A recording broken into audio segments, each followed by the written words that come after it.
नमस्ते, मैं हूं संतोषी। आज हम इस वीडियो में obstetrics and gynaecological nursing subject का एमसीक्यू प्रिपेयर करेंगे, जो कि सभी स्टेट लेवल और नेशनल लेवल एग्जाम के लिए ज़रूरी है।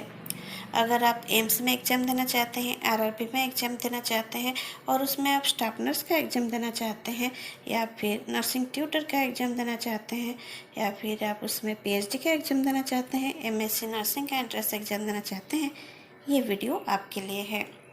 पहले हम क्वेश्चन नंबर 40 तक कंप्लीट कर चुके हैं। उस वीडियो का लिंक जो है मैं इस वीडियो का डिस्क्रिप्शन में दे दूंगी, आप चेक कर लीजिएगा। और हाँ, ये जो क्वेश्चन है, ये जो एमसीक्यू है, मैं प्रिपेयर कर रही हूँ target high 6th edition book का। और अगर आपके पास target high 6th edition book है तो उसको खोल के पढ़ जाइए और पढ़ना शुरू कर कीजिए, और अगर नहीं है तो भी कोई बात नहीं, ये क्वेश्चन से पढ़िए। तो चलिए स्टार्ट करते हैं। Question number 41, the first episode of menstrual bleeding is called. Option A thelarche, option B menarche, option C menopause, option D menorrhoea. यहाँ पे क्वेश्चन है, जो फीमेल में जो पहला पीरियड जो है वो स्टार्ट होता है, उसको क्या कहते हैं। ऑप्शन ए को देखिए, थिलरके।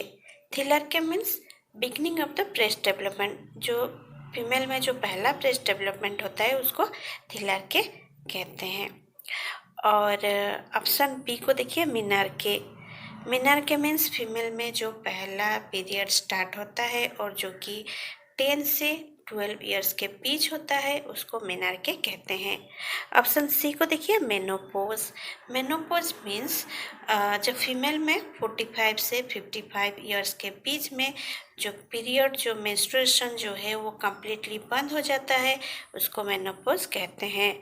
और ऑप्शन डी को देखिए, menorrhoea. Menorrhoea means normal menstruation bleeding, normal menstrual bleeding को मेनोरिया कहते हैं। तो यहाँ पे हमारा राइट आंसर है option B, menarche. The first episode of menstrual bleeding is called menarche. यहाँ पे हमारा राइट आंसर है option B, menarche. Next question देखते हैं।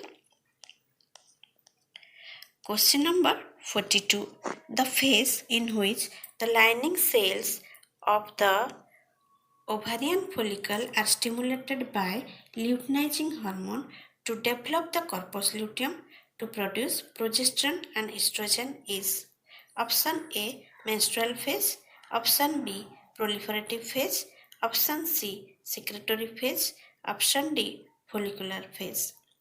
यहाँ पे क्वेश्चन है, नीचे दिए गए ऑप्शन में से कौन सा फेज है जिसमें ओवारियन फॉलिकल का जो लाइनिंग है वो स्टिमुलेटेड होता है ल्यूटिनाइजिंग हार्मोन से और डेवलप होता है कॉर्पस ल्यूटियम में, और वही कॉर्पस ल्यूटियम जो है प्रोड्यूस करता है प्रोजेस्टेरोन और एस्ट्रोजन हार्मोन को।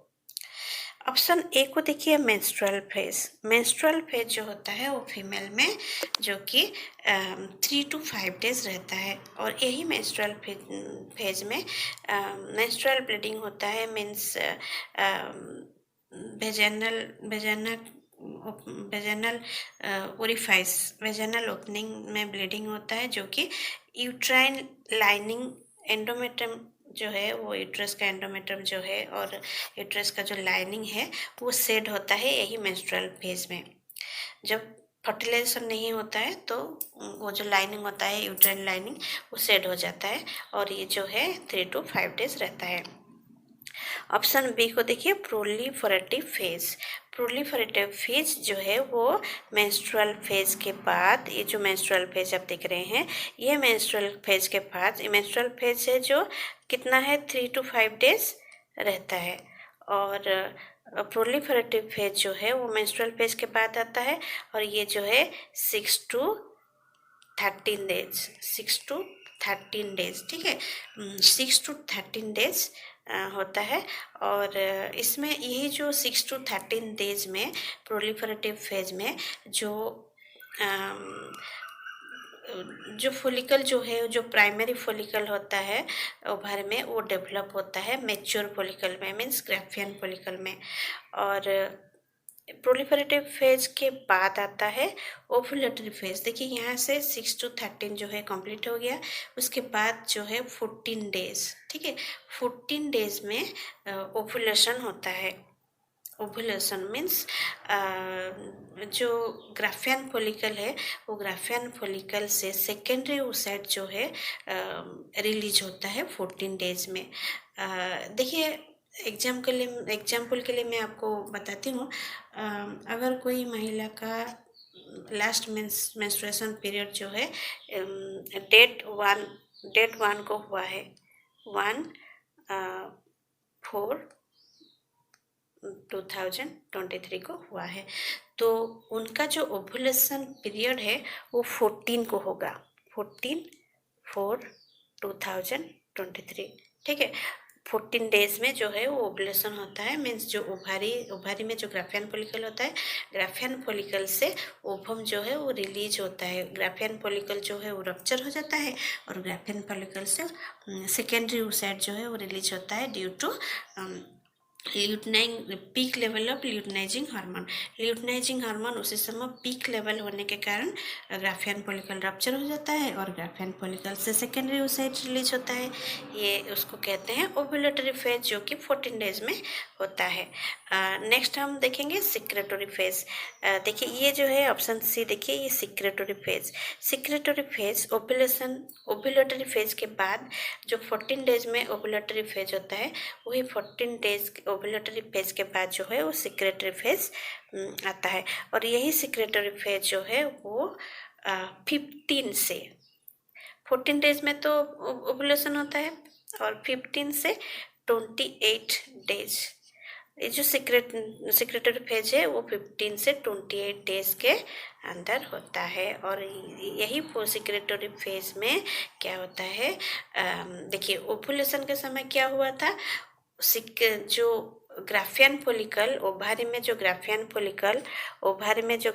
फॉलिकल है वो रप्चर होता है और ग्राफियन फॉलिकल से रिलीज होता है सेकेंडरी oocyte। ग्राफियन फॉलिकल से जब सेकेंडरी oocyte रिलीज हो जाता है तो remnant of Graafian follicle means जो बाकी जो ग्राफियन फॉलिकल है वो डेवलप होता है कॉर्पस ल्यूटियम में। कॉर्पस ल्यूटियम वो भी ल्यूटिनाइजिंग हार्मोन के चलते, ल्यूटिनाइजिंग हार्मोन जो है वो स्टिमुलेट करता है, इसलिए जो ग्राफियन फॉलिकल है वो डेवलप होता है कॉर्पस ल्यूटियम में। और वही कॉर्पस ल्यूटियम जो है वो एस्ट्रोजन और प्रोजेस्टेरोन हार्मोन प्रोड्यूस करते हैं, जो कि प्रोजेस्टेरोन हार्मोन ज़्यादा मात्रा में प्रोड्यूस करता है ताकि वो एंडोमेट्रियम जो यूट्रस का एंडोमेट्रियल लेयर है उसको थिक और ग्रोथ कर सके और उसमें जो फर्टिलाइज एग जाके इम्प्लांट हो सके। और तो ये हो गया सिक्रेटरी फेज। और नेक्स्ट आया option D follicular phase. Follicular phase, देखिए फोलिकुलर फेज और प्रोलिफरेटिव फेज, फोलिकुलर फेज को प्रोलिफरेटिव फेज भी कहते हैं। तो हमारा यहाँ पे राइट आंसर कौन सा होगा, राइट आंसर होगा option C secretory phase. Secretory phase जो है वो 15 से 28 डेज के बीच में होता है और इसी सिक्रेटरी फेज में जो है जो बचा हुआ ग्राफियन फॉलिकल है ओवुलेशन के बाद वो स्टिमुलेशन होता है ल्यूटिनाइजिंग हार्मोन से और डेवलप होता है कॉर्पस ल्यूटियम में। और वही कॉर्पस ल्यूटियम जो है वो प्रोड्यूस करते हैं प्रोजेस्टेरोन और एस्ट्रोजन। तो यहाँ पे राइट आंसर है option C secretory phase. Next question देखते हैं, question number 43। Vaginal pH is option A 3.8 to 4.5, option C 4.5 to 6.0, option C 5.0 to 6.5, option D 6.5 to 7.5। यहाँ पे क्वेश्चन है नीचे दिए गए ऑप्शन में से कौन सा जो है वो वेजाइनल pH है। देखिए pH स्केल जो है वो कोई भी सॉल्यूशन का कितना एसिडिक है और कितना अल्कलाइन है उसको मेजर करता है। और pH स्केल जो है वो 0 से 14 तक होता है। इस इमेज को देखिए, यहाँ पे जो है वो 0 से 6 तक, ये देखिए ये एसिडिक है और 7 जो है वो न्यूट्रल है और 8 से लेके 14 तक जो है वो अल्कलाइन है। और वेजाइनल pH जो है वो 3.8 से 4.5 होता है। यहाँ से देखिए ये जो है ये 3 है, ये 3.8 से लेके 4.5 तक, यहाँ से यहाँ तक जो है वो वेजाइनल पीएच होता है। तो वेजाइनल पीएच जो है वो एसिडिक है, उसी एसिडिक मीडियम के चलते तो बहुत सारा स्पर्म जो है वो डेड कर जाता है, कुछ ही स्पर्म जो है वो ओवम तक पहुँच पाते हैं। और इसी एसिडिक मीडियम के चलते वेजाइना में इन्फेक्शन भी जल्दी नहीं होता है। तो यहाँ पे हमारा राइट आंसर है ऑप्शन, कौन सा होगा बताइए? Option A 3.8 to 4.5। Vaginal pH जो है वो 3.8 टू 4.5 है। नेक्स्ट क्वेश्चन देखते हैं, question number 44। Bartholin gland is found in option A cervix, option B ovary, option C vagina, option D uterus. यहाँ पे क्वेश्चन है नीचे दिए गए ऑप्शन में से कौन सा पार्ट में बार्थोलिन ग्लैंड जो है वो पाया जाता है। देखिए वेजाइनल ओपनिंग के दोनों तरफ, दोनों साइड में 2 बार्थोलिन ग्लैंड प्रेजेंट रहता है। तो यहाँ पे हमारा राइट आंसर है option C vagina. Next question देखते हैं, question number 45। Site of fertilization in female reproductive system is option A ovary, option B cervix, option C uterus, option D fallopian tube. इसको मैं थोड़ा आपको इमेज से समझाना चाहूँगी। देखिए इसको पहले हम जूम कर लेते हैं थोड़ा, तभी तो आप अच्छे से समझ पाएंगे। ये हो गया जूम, अभी मैं आपको समझा रही हूँ, ठीक है। देखिए ये जो है ये यूट्रस का इमेज है, इमेज आप देख रहे हैं। जब फीमेल और मेल में सेक्सुअल इंटरकोर्स होता है तो मिलियंस ऑफ स्पर्म जो है वो वेजाइना में इजैकुलेशन होते हैं, और वही मिलियन ऑफ स्पर्म में से ओनली 1000 ऑफ स्पर्म जो है वो थ्रू वेजाइना और सर्विक्स होके फैलोपियन ट्यूब होके वो फैलोपियन ट्यूब का जो एम्पुलरी पार्ट यहाँ तक पहुँच पाते हैं।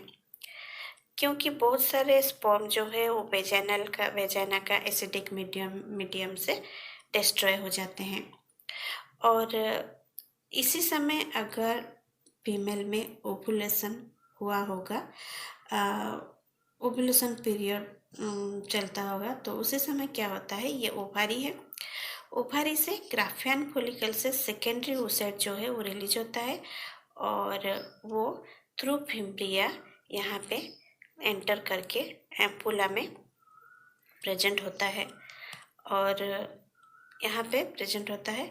और उसी समय अगर वही स्पर्म जो है वो 1000 ऑफ स्पर्म यहाँ पे आके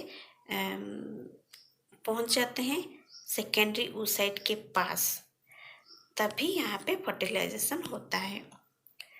इसलिए बोलते हैं अगर ओवुलेशन के समय मेल और फीमेल में सेक्सुअल इंटरकोर्स हो तो प्रेगनेंसी रहने का ज़्यादा चांस रहता है। तो यहाँ पे हमारा राइट आंसर है ऑप्शन,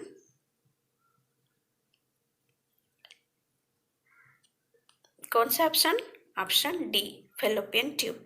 यहाँ पे दिया है फैलोपियन ट्यूब, यहाँ पे एम्पुलरी पार्ट तो नहीं दिया है, फिर भी एम्पुला जो है वो फैलोपियन ट्यूब का पार्ट है, तो यहाँ पे हमारा राइट आंसर होगा option D fallopian tube.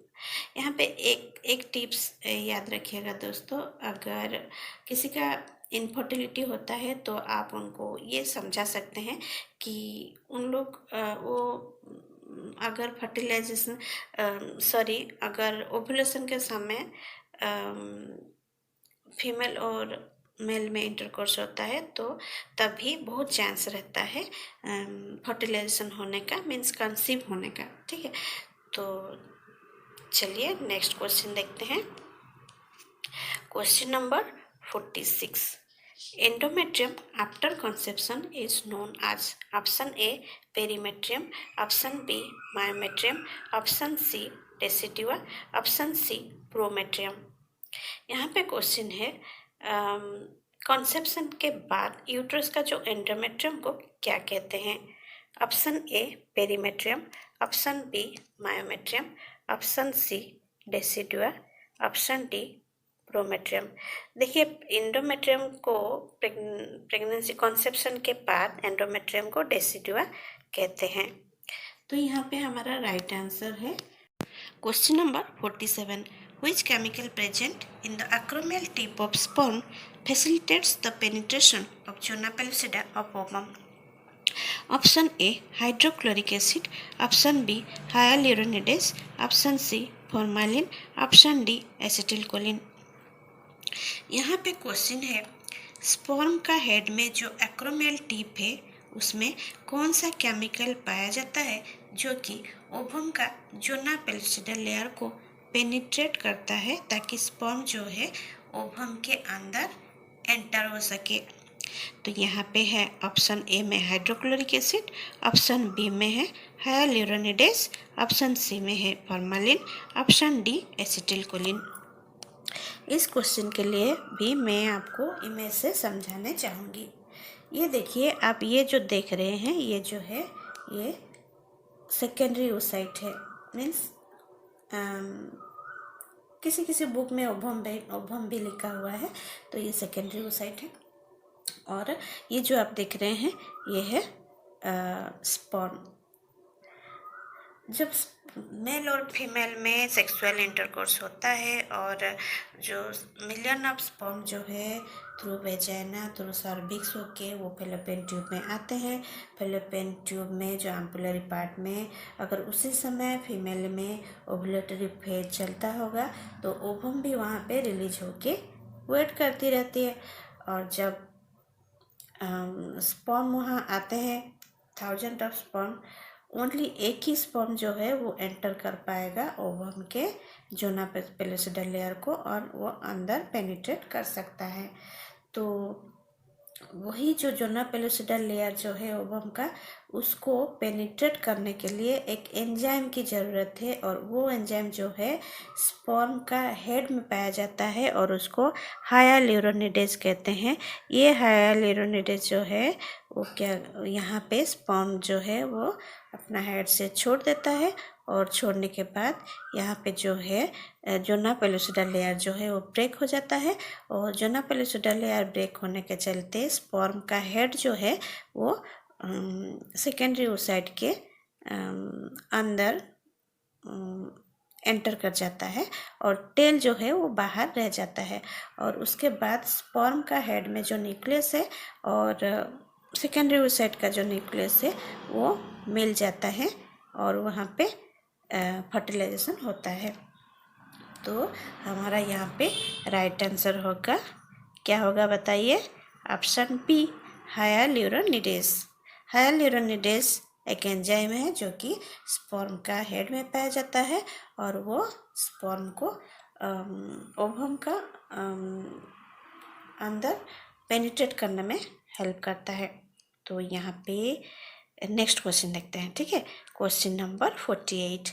After ovulation corpus luteum formed in the ovary releases option A testosterone, option B aldosterone, option C progesterone, option D estrogen।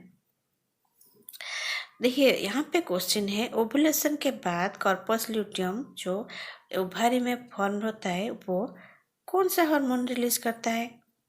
देखिए पहला क्वेश्चन में तो मैं ये बार मैं आपको समझाई हूँ, फिर भी मैं आपको इस इमेज से समझा दे रही हूँ। ये देखिए ये जो है ये फेलोपियन ट्यूब है यूट्रस का और ये जो है ये यूट्रस है और ये जो आप देख रहे हैं ओवारी है और ये जो आप देख रहे हैं ये ग्राफियन फॉलिकल है। ग्राफियन फॉलिकल से ओवारी ओवम जो है यहाँ पे रिलीज हो गया है और ओवम जो है रिलीज होने के बाद ये जो आप देख रहे हैं ये ग्राफियन फॉलिकल जो है वो remnant of Graafian follicle means बचा हुआ ग्राफियन फॉलिकल जो है वो कॉर्पस ल्यूटियम में डेवलप होता है और यही कॉर्पस ल्यूटियम जो है वो प्रोड्यूस करता है कौन सा हार्मोन? एस्ट्रोजन और प्रोजेस्टेरोन। लेकिन प्रोजेस्टेरोन हार्मोन वो ज़्यादा प्रोड्यूस करता है और एस्ट्रोजन सम अमाउंट। तो यहाँ पे हमारा राइट आंसर है, क्या होगा बताइए? Option C progesterone. यहाँ पे देखिए एस्ट्रोजन भी दिया है, लेकिन आप मार्किंग करेंगे कौन सा, ऑप्शन सी, प्रोजेस्टेरोन जो है वो ज़्यादा अमाउंट में प्रोड्यूस करता है। तो यहाँ पे हमारा राइट आंसर है ऑप्शन सी, प्रोजेस्टेरोन। चलिए नेक्स्ट क्वेश्चन देखते हैं। Question number 49. Fertilized ovum reaches the uterus in option A 3 to 4 days, option B 6 to 8 days, option C 10 to 12 days, option D 12 to 14 days। देखिए आप इस image को आप देख सकते हैं, ये जो है ये इसको भी मैं आपको इमेज से समझाना चाहूँगी। ये जो है ये यूट्रस का इमेज है और ये जो है ये फेलोपियन ट्यूब का इमेज है, ठीक है। और fertilized ovum reaches the uterus, यहाँ पे क्वेश्चन है, इसको थोड़ा ध्यान दीजिएगा, ठीक है। रिचेस द यूट्रस, जब ओवम और स्पर्म एम्पुलरी पार्ट में, ये जो फेलोपियन ट्यूब है, फेलोपियन ट्यूब का एम्पुलरी पार्ट में फर्टिलाइजेशन हो जाता है, उसके बाद उसको यूट्रस में पहुंचने के लिए, यहाँ से यहाँ तक आके उसको यूट्रस में पहुंचने के लिए कितना दिन लगता है, ठीक है। देखिए जब फर्टिलाइजेशन होने के बाद स्पर्म और ओवम यहाँ पे फर्टिलाइजेशन हो जाते हैं और वहाँ उसके बाद ये जो फर्टिलाइज्ड ओवम जो है वो यूट्रस तक पहुँचने के लिए उसको 3 to 4 डेज लगता है, 3 to 4 डेज। और यूट्रस के अंदर एंटर करने के बाद वो 3 डेज वो यूट्रस में पड़ा रहता है। उसके बाद वो जब 6 डेज होता है, उसी में बहुत सारा डेवलपमेंट भी होता है, और जब 6 डेज होता है तभी वो यूट्रस का जो एंडोमेट्रियम लेयर है वहाँ पे वो इम्प्लांट होता है, ठीक है। तो यहाँ पे आपका 2 क्वेश्चन आएगा। अगर यहाँ पे क्वेश्चन है fertilised ovum reaches the uterus, यहाँ पे आप लिखेंगे 3 to 4 डेज, और यहाँ पे अगर बोलेगा कि क्वेश्चन होगा कि fertilized ovum implant the endometrium, तो यहाँ पे आपका 6 डेज आएगा। तो हमारा यहाँ पे क्वेश्चन है fertilised ovum reaches the uterus in, तो राइट आंसर क्या होगा, option A 3 to 4 days। Question number 50. The first evidence of pivotal development in female is usually manifested as option A onset of menarche, option B appearance of breast spots, option C appearance of axillary and pubic hair, option D onset of growth spurt। यहाँ पे question है जब female में pivotal development होता है, means female जो है sexually mature होते हैं, तभी फीमेल में जो सेकेंडरी सेक्सुअल कैरेक्टरिस्टिक्स है वो कौन सा डेवलप होता है। तो यहाँ पे हमारा राइट आंसर है option B, appearance of breast spots. Answer है option B, appearance of breast spots.